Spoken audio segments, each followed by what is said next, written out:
The shiny black car coughed like a sick dog and died right in the middle of Jackson Street.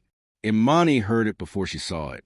She was walking home from the grocery store, holding a plastic bag with 3 cans of beans and a loaf of bread. Her shoes had holes in them. Her jacket was too small. But her eyes were bright and curious, always watching, always learning. The car was the fanciest thing she'd ever seen. It looked like a spaceship, black and gleaming, with silver lines that caught the sunlight. When it stopped moving, smoke puffed out from under the hood. A man stepped out. He wore a suit the color of summer sky, light blue, perfectly clean. His shoes were so shiny, Imani could see her reflection in them. 3 other people climbed out too, all dressed fancy, all looking bored and annoyed. "This is ridiculous," the man in the blue suit said. His voice was loud and sharp. "I paid $2 million for this car, and it breaks down on a dirty street." Imani wanted to walk past. She needed to get home before dark. The shelter where she lived with her mama closed the doors at 6 o'clock, and if you were late, you slept outside. But something made her stop. Maybe it was the way the man kicked the tire. Maybe it was the smoke still coming from the engine. Maybe it was because her daddy, before he got sick and went away, used to fix cars in their old neighborhood. He'd let Imani hand him tools. He'd show her how engines breathed and pistons danced. He'd say, "Baby girl, everything broken can be fixed. You just gotta look close enough." The man in the blue suit noticed her staring. "What are you looking at?" he said. Imani felt her cheeks get hot. "Nothing, sir. Sorry." But she didn't move. Her feet stayed planted on the cracked sidewalk. One of the man's friends laughed. "Damien, looks like you've got an audience." Damien, that was his name.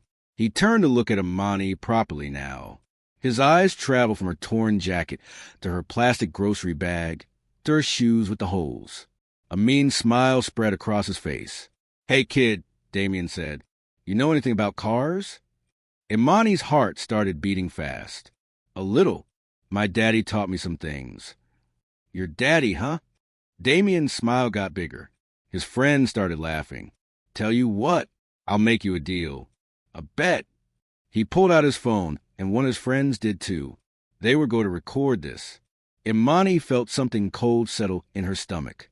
"If you can fix my car," Damien said slowly, like he was telling the world's funniest joke, "I'll give you $100 million. The friends burst out laughing. One of them had to hold on to the car to stay standing. $100 million, another friend shouted. "Damien, you're crazy." But Damien wasn't looking at his friends. He was looking at Imani with that mean smile, waiting to see what she'd do. The phones were recording. People on the sidewalk were starting to stop and watch. Imani's hands tightened around her grocery bag. She knew what this was. This was a game to him. She was a joke. He was making fun of her torn clothes, her dirty face, her empty pockets. He wanted to laugh at her trying and failing. She should walk away. That's what Mama would tell her to do. Don't let people make you small. Don't dance for folks who see you as entertainment. But then Imani thought about that number. $100 million. Even if he was lying, and he probably was, what if he wasn't? What if there was even a tiny chance?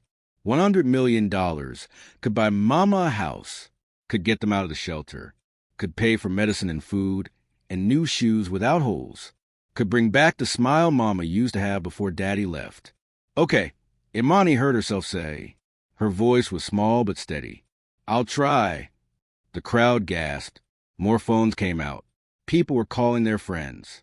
Imani heard someone say, "This is about to go viral." She didn't know what that meant. Damien's eyebrows went up. He hadn't expected her to say yes. For just a second, something flickered across his face. Was it guilt? But then the mean smile came back. "All right then," he said, waving his hand at the car like a king granting permission. "Be my guest. But when you can't do it, I want you to admit it on camera. Say, I'm not smart enough. Deal?" Imani's chest felt tight. She nodded. She set down her grocery bag carefully on the sidewalk. Her hands were shaking as she walked to the front of the car. The crowd pressed closer. She could smell expensive perfume and phone screens glowing blue in her face. "Stand back," she said quietly. "I need space." Surprisingly, they did. Maybe they wanted to see the show. Imani found the hood release and pulled it. The hood lifted up with a soft whoosh. Smoke rolled out, making her cough. She waved it away and looked inside. The engine was huge and complicated. Chrome pipes in black boxes, and wires everywhere. It looked nothing like the simple engines Daddy had shown her in old pickup trucks. Imani's heart sank. This was impossible. She was going to fail in front of all these people, in front of all these cameras. And then she'd have to say those terrible words. I'm not smart enough. But then she heard Daddy's voice in her memory. Baby girl, all engines work the same way.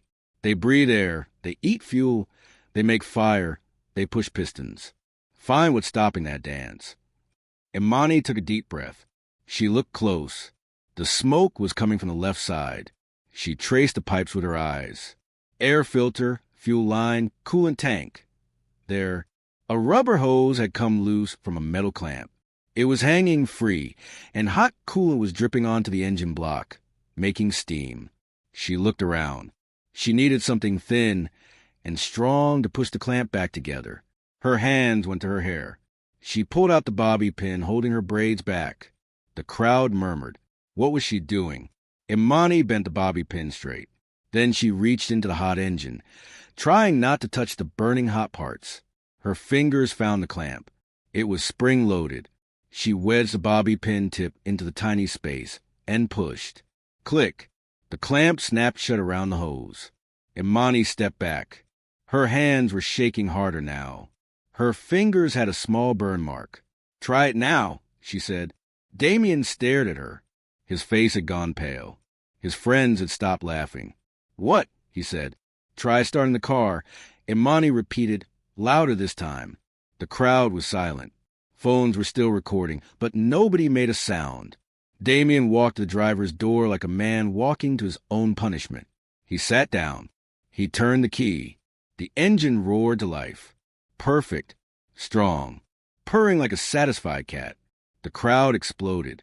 For 3 long seconds, nobody moved. The engine purred. Damien sat frozen in the driver's seat, his hands on the steering wheel, staring straight ahead like he'd seen a ghost. Then someone in the crowd screamed, "She did it!" Everything exploded into noise. People were shouting, jumping, pushing forward to see Imani better. Phones were everywhere, recording her face, her burned fingers, her torn jacket, her shocked expression. She took a step back, then another. The crowd was too close, too loud. Did you see that? A kid just fixed a $2 million car. This is insane. Someone get this to the news. Damien finally climbed out of the car. His face was red. He looked at Imani, then at his friends, then at all the cameras. His mouth opened, but no words came out. One of his friends, a woman in a white dress, whispered something urgent in his ear. Damien shook his head. She whispered again, more forcefully. Imani stood there, her heart hammering so hard she thought everyone could hear it. She wanted to run. She wanted to grab her grocery bag and disappear, but her feet wouldn't move. Well, Damien said finally, his voice strange and tight. I suppose that was impressive. Pay her, someone in the crowd yelled. You promised. $100 million, another voice shouted. The whole internet saw you say it. Damien's eyes went wide. He hadn't thought about that part. He'd thought she would fail. He'd thought he'd get a funny video of a poor kid struggling with an engine, and then he'd drive away laughing. He'd never, not even for a second, believed she could actually fix it. Now wait, Damien said, holding up his hands. That was obviously a joke. Nobody actually believed. The crowd roared with anger. You made a promise. Don't be a liar. The cameras saw everything.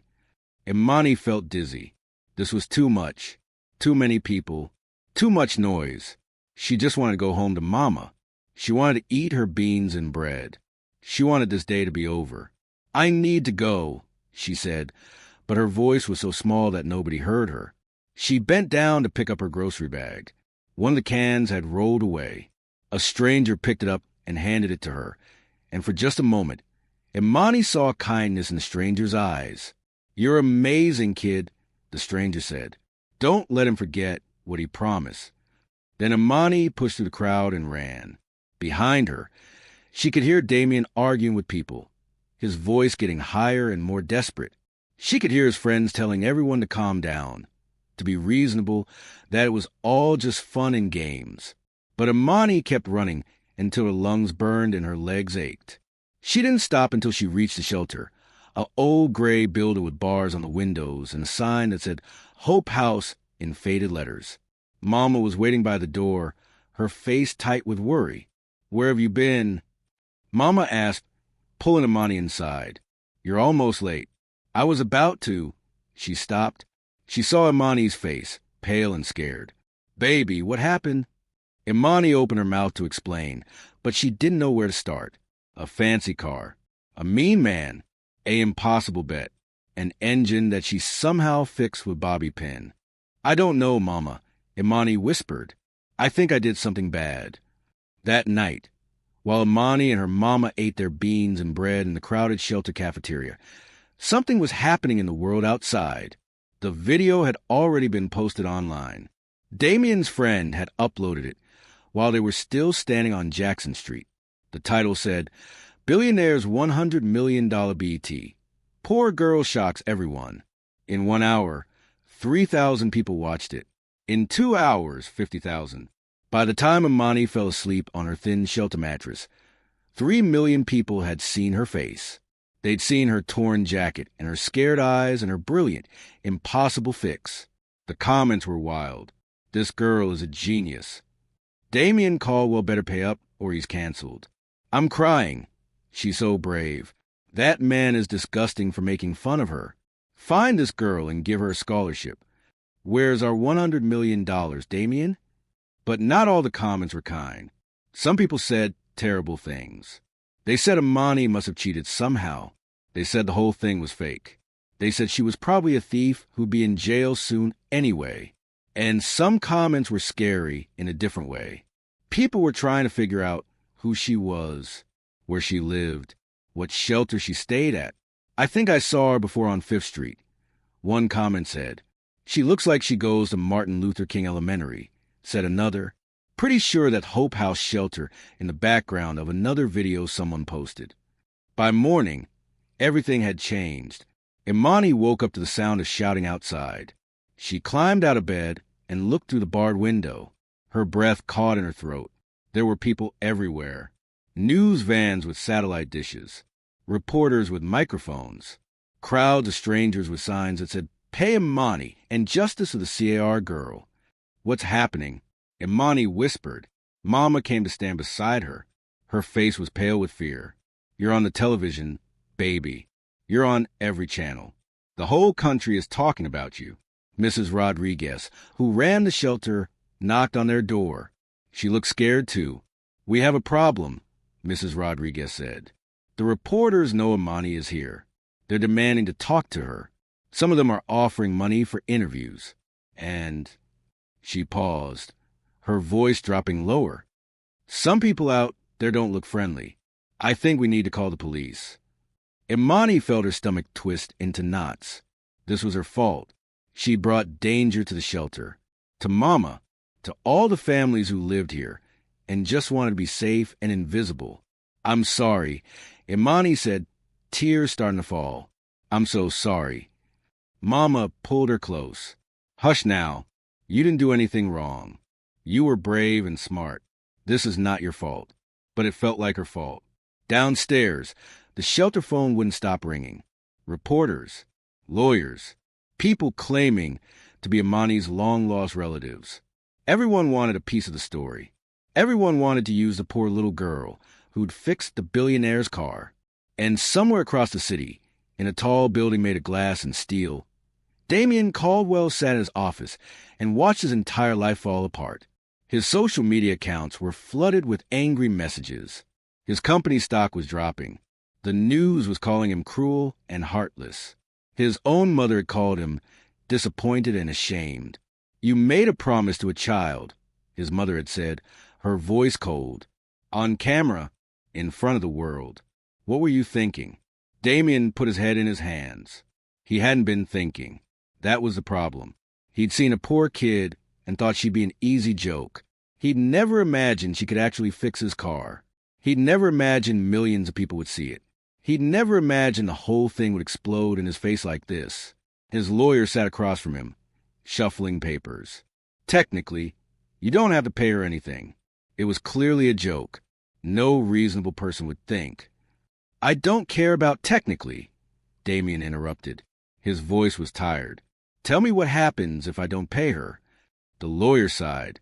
Your reputation is destroyed forever. Your business suffers. You become the most hated man in America. And that little girl, she becomes a symbol. People will throw money at her. She'll be fine. Damien looked out his huge office window at the city below. Somewhere out there was a scared little girl in a shelter, hiding from cameras and crowds, probably wishing she'd never stopped to look at his stupid car. Will she be fine? Damien asked quietly. Really? The lawyer didn't answer, because they both knew the truth. Imani wasn't safe.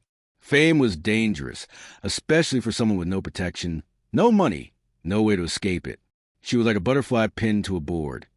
Everyone could see her, but she couldn't fly away. Damien stood up. He made a decision.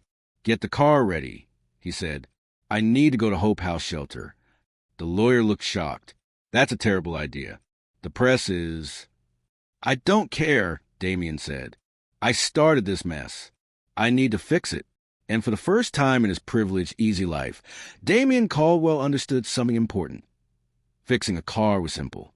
Fixing the damage you do to another person, that was the hardest work in the world. Damien's fancy car looked strange parked outside Hope House Shelter. It was like seeing a diamond in a pile of dirt. The reporters noticed immediately. Cameras swung toward him. Microphones were shoved in his face. Mr. Caldwell, are you here to pay Imani? Is this a publicity stunt? How much are you actually giving her? Damien pushed through without answering. His hands were sweating. His heart was pounding. He'd given presentations to thousands of people without being nervous, but walking into this shelter terrified him. Mrs. Rodriguez met him at the door. Her arms were crossed. Her eyes were hard. You're not welcome here, she said flatly. I know, Damien replied, but I need to talk to Imani. And her mother. Please. Why? So you can make another video? Turn that child into more entertainment. Damien flinched. No, so I can apologize and fix what I broke. Mrs. Rodriguez studied his face for a long moment. Finally, she stepped aside. 5 minutes. And if you upset that girl, I will personally throw you out. Damien believed her. The shelter was nothing like he'd imagined. It was clean but crowded. Families squeezed into small spaces. Children playing with toys that were old and broken, but loved anyway. The walls were painted cheerful yellow, but you could still see the sadness underneath. Imani and her mother were waiting in a small office. Imani sat in a chair that was too big for her, her feet dangling above the floor. When she saw Damien, she went very still. Her mother stood up. She was a thin woman with tired eyes and strong shoulders. She put herself between Damien and her daughter. Say what you came to say, Mama said. Her voice was quiet but fierce. Then leave us alone. Damien had rehearsed a speech in the car. Fancy words about regret and responsibility. But now, looking at Imani's scared face, all those words disappeared. I'm sorry, he said simply. What I did was cruel. You were just a kid on the street, and I made you into a joke. I humiliated you because I thought it would be funny, because I didn't see you as a real person with real feelings. Imani's eyes filled with tears, but she didn't look away. The video made everything worse, Damien continued. Now you can't be safe. People know where you live. They won't leave you alone. And that's my fault, too. So pay her and go away, Mama said. Her jaw was tight. Write your check. Clear your conscience. Let us figure out the rest. Damien shook his head. Money alone won't help. I looked into it. If I just give Imani $100 million, you know what happens? Every criminal, every con artist, every greedy person in this city will come after you. You'll be targets. You'll need lawyers and security guards and accountants. The money will cause more problems than it solves. Then what do you want? Mama asked. Damien pulled out a folder from his briefcase. His hands trembled slightly as he opened it. I want to do this right, he said. I have a plan. Not a quick fix. Not a publicity stunt. Real help that lasts. He laid papers on the desk. Imani leaned forward to see. First, Damien said, pointing to first document, I've rented an apartment for you and your mother. 3 bedrooms, safe neighborhood, near good schools. Rent paid for 10 years. Mama's breath caught. 10 years. Second, I'm setting up a trust fund for Imani. It will pay for her education from elementary school through college. Any college she wants, plus living expenses. Imani's eyes went wide. College. Third, Damien continued, and now his voice was softer, almost uncertain. I own a garage across town. Classic car restoration. The manager there, Mr. Franklin, is the best mechanic in the state. He's agreed to let Imani come learn from him after school if she wants. No pressure, only if she enjoys it. For the first time, Imani spoke. A real garage where I could learn about engines. Damien nodded. Mr. Franklin says you have a gift. That bobby pin fix you did? He's been a mechanic for 40 years, and he said it was brilliant thinking. A tiny smile appeared on Imani's face, just for a second. Then it disappeared again. Why? She asked. Why are you really doing this? It was a smart question. Adults always had secret reasons. Damien sat down so he was at eye level with her. Because I looked at you and didn't see a person. I saw someone I could use to make myself look clever and funny. And that's who I've been my whole life. Someone who uses people. He took a shaky breath. When that video went viral, I read the comments. Thousands of people calling me evil. And you know what? They were right. I was evil. I am evil. But maybe I don't have to stay that way. Tears were running down his face now. Damien Caldwell, billionaire, crying in a shelter office. I can't undo what I did, he said. But I can try to do better. Every day. For as long as it takes. And if you don't want my help, I'll understand. I'll set up the trust fund anyway and leave you alone. But if you'll let me, I'd like to try to be better. The room was silent, except for the sound of children playing somewhere down the hall. Mama looked at Imani. Baby, it's your choice. What do you think? Imani stared at Damien for a long time. She was only 9 years old, but her eyes were ancient. She'd seen too much hardship, too much disappointment. She knew that adults made promises they didn't keep, but she also knew about fixing broken things. Daddy had taught her that everything broken could be fixed if you looked close enough. Maybe that included people. Okay, Imani said finally, but I have rules. Damien sat up straighter. Tell me? No more videos of me. Ever. Unless I say yes. Done. The apartment has to have a kitchen where Mama can cook. She likes to cook. Mama made a small sound, half laugh, half sob. Of course, Damien said. And Imani took a deep breath. You have to come to the garage, too. Mr. Franklin can teach you about engines, because you should know how your fancy car actually works. Damien blinked. Then he laughed.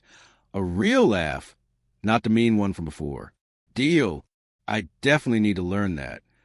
Mrs. Rodriguez knocked on the door. Time's up. The reporters are getting aggressive. Damien stood. I'll handle them. And I'll have my security team set up protection for Hope House. Nobody should have to deal with this circus because of me. As he turned to leave, Imani called out, Mr. Caldwell? He looked back. Thank you, she said quietly, for being brave enough to say sorry. Damien's throat felt tight. Thank you for being brave enough to fix my car. You're the bravest person I've ever met. 6 months later, Imani stood at Mr. Franklin's garage, grease on her hands, a smile on her face. She'd just helped rebuild a carburetor on a 1967 Mustang. It was beautiful work. Daddy would have been proud. In the corner of the garage, Damien Caldwell was struggling to change a tire. Mr. Franklin watched with amusement as the billionaire wrestled with a lug wrench. No, Mr. Franklin said. Loosen it before you jack up the car. How many times I gotta tell you? Sorry, Damien muttered, lowering the car back down. Imani giggled. It was funny seeing someone so rich and powerful be so bad at something simple. Every Saturday, Damien came to the garage. He was a terrible mechanic, slow and clumsy and always asking questions. But he never missed a day. He was keeping his promise. The apartment was real. 3 bedrooms, just like he said. Mama had cried for an hour when they first walked in. She'd cooked dinner that night, rice and chicken and vegetables, and they'd eaten at their own table in their own home. School was good too. Imani was catching up in math and reading. She made a friend named Sarah who liked robots. They were building one together for the science fair. The trust fund was managed by lawyers, locked up safe so nobody could steal it. Imani didn't think about the money much. It was just there like a safety net, keeping her from falling. But the best part? Nobody recognized her anymore. The internet had moved on to the next viral story. Imani could walk down the street without cameras following her. She was invisible again. And this time, invisible felt safe. Imani, come look at this, Mr. Franklin called. He was holding up a strange tool. This is a timing light. Let me show you what it does. As Imani walked over, wiping her hands on a rag, she glanced at Damien. He'd finally got the tire off and was grinning like he'd won a prize. He caught her looking and waved. She waved back. He wasn't a good man yet. Maybe he never would be. But he was trying. Every single day, he was trying. And that, Imani thought, was what mattered.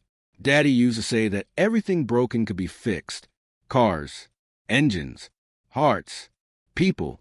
You just had to look close enough. You just had to be brave enough to try. And you had to remember, the best fixes were the ones that lasted. Not the quick ones, not the flashy ones, but the slow, steady work of making something better than it was before.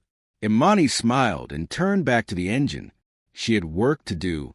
If this story moved you, if it made you think about how we treat others and how we can choose to do better, share your thoughts in the comments below. Have you ever seen someone make a mistake and then truly work to fix it?